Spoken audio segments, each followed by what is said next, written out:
Hello students, hope all you are well. We are talking about the first chapter, the living world. In the previous lectures, we have already completed the characteristics of living organism. Then the diversity found in the living organisms. Then we have also learned taxonomy and systematics and different taxonomical hierarchy also.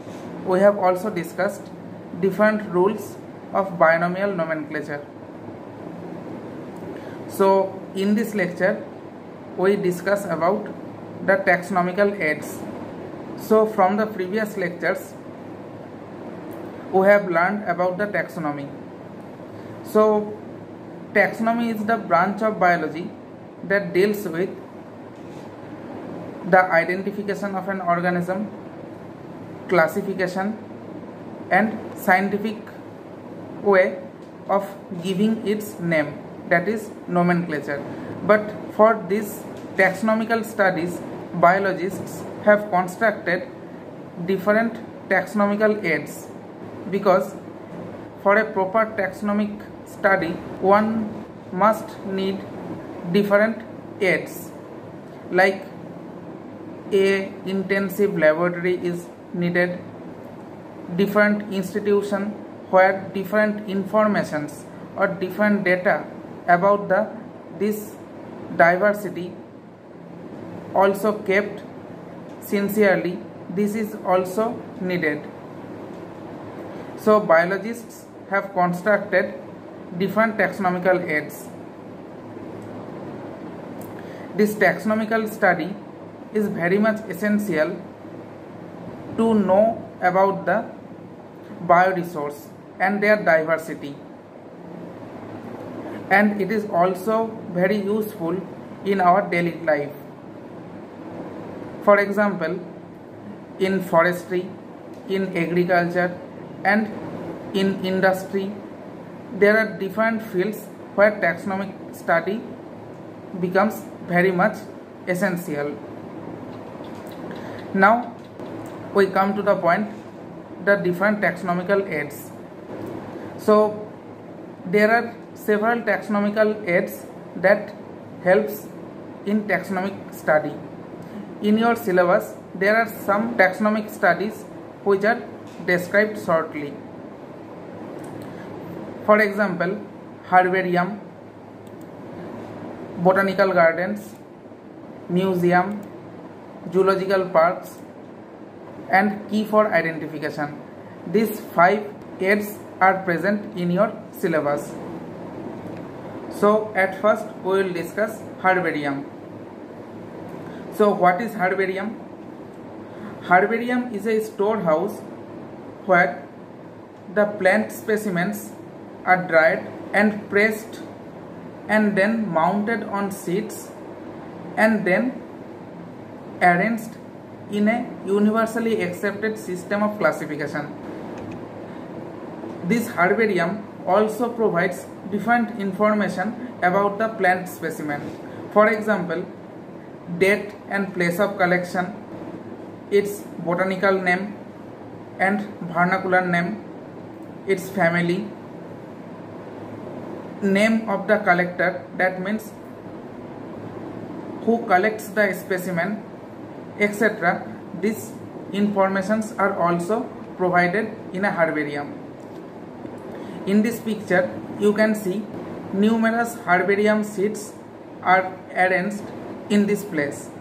This is a portion of a herbarium sheet. Here you can see in a herbarium sheet different descriptions are also present. For example, height of the specimen, width of the specimen, color, date of collection, location, name of the collector, etc. So this herbarium acts as the storehouse or repository for the future use. Now to construct a herbarium, at first a specific area is selected for the botanical excursion. Then the plants are collected properly in a scientific way. For the herbs, the total intact plant is collected, but for the large plants like tree or shrub, in that case the upper part of the shoot is collected, and one should keep in mind that in that shoot part there must be the flower or fruit and the leaves are present intact. Then after collection, the specimen are dried and placed between the paper or blotting paper, and it is also kept under the wet, and after every 24 hours the papers are replaced by a new paper. And one should keep in mind while drying the specimen or keep it under the wet, the specimen should be placed in a stretched condition so that the every details of the specimen can be visible. Every details means the pattern of venation present in the leaf, the upper surface and the lower surface of the leaf should be visible. Then the different floral parts like the number of anther, number of stigma, etc. These details can be visible. So after drying and stretching the specimen, one should select the specific paper on which these specimens are pasted. The standard size of this herbarium sheet should be 45 cm into 30 cm. That means 45 cm in length and 30 cm in width. The specimen is pasted on the herbarium sheet by good quality of glue or by sellotape. In the specimen, mercury chloride is applied to prevent the fungal attack, and some other chemicals are also used like DDT, naphthalene, etc. to prevent the attack of insects. Now we will focus on some important herbariums. For example, the Royal Botanical Garden present in Kew of London is the largest herbarium in the world. There are several herbariums present throughout the world, but you have to know some specific ones. For example, this is the largest herbarium name, and the herbariums which are present in India. For example, in Shivpur Botanical Garden, there is also a herbarium which is named as Central National Herbarium. Next, the herbarium of National Botanical Garden Institute, which is present in Lucknow. Next, we will discuss the botanical garden. These botanical gardens are the area where plants of different types of different areas are grown in a scientific way for educational purpose or some other scientific purpose. Theophrastus first develops the botanical garden in 370 to 285 BC. In modern day, botanical gardens also contain the herbarium, the research laboratory, greenhouse plants, etc. besides the outdoor plants which are grown normally. Now we come to the significance of botanical garden. The botanical garden keeps the record of local flora. Okay, so what do you mean by local flora? What is flora and what is fauna? Flora is all the plants present in a local area in a specific time. So in botanical garden, all the plants present in a local flora are recorded, and within the botanical garden, the important plants of the local flora is grown. Within the botanical garden, the rare plants and the endangered plants are also grown and maintained to prevent these rare and endangered plants to become extinct. Next, we will discuss the museum. So, museum is an institute where different plant specimens and animal specimens are preserved in dry condition or within the solution.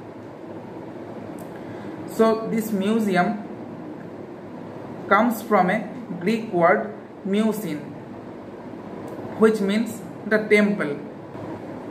In museum, the specimens may be preserved within a jar or within a container in a preservative solution, or specimens may be preserved in dry condition. For example, in case of the insects, they are preserved in dry condition by collecting, killing and pinning them within a box. In case of larger animals, they are preserved usually in a stuffed condition. In some museums, the skeletons are also preserved. Here you can see in the image the preservation of different insects. In case of insects, at first they are collected, then they are killed, and after that they are pinned in an insect box, and after that they are labeled below the insect. Here you can see different plant specimens are preserved in preservative solution. The plant specimens may also be preserved in dry condition within a herbarium. Here in this image you can see different animals are preserved within a jar or container in formalin solution. Next, we will discuss zoological parks. These zoological parks are the places where the wild animals are kept protected in their natural environment. That means in situ condition. In this type of zoological parks, these animals are provided with sufficient amount of food and sufficient sunshine, sufficient medical treatment, etc., where they can move freely, and also they get free space to play about. So in the zoological parks, animals are provided with, as far as possible, the similar condition to their natural habitats. In the world, different types of zoological parks are present. In India also, there are several zoological parks. In this image, you can see different animals like rhino, aquatic birds, tiger, elephant, crocodile. These different organisms are provided with protection, sufficient food and sufficient facilities. Next, we will discuss the key for identification. This key for identification, as the name suggests, these are the taxonomical aids that helps in identification of the organism. The organisms, it may be plant, animal, they are identified based on similar and dissimilar characteristic features. This way of identification by the similarity and dissimilarity based on alternative characters. This pair of alternative characters are called couplet. So in a couplet there are only two opposite options. This result in the acceptance of only one character and the rejection of the other character. So the statement in the key is called lead. This key for identification is of two types, the bracketed key and intended key. But this intended key and bracketed key are not present in your syllabus. This key for identification helps us to identify or to categorize the organism into different taxonomic categories like different family, genus, species, class, order, etc. For categorize a organism into different taxonomical categories, there are different type of taxonomic keys. So in this way we have completed the taxonomical aids. So if this video is helpful to you, please subscribe the channel to get all the notification, all the updates about the videos of my channel. So thank you.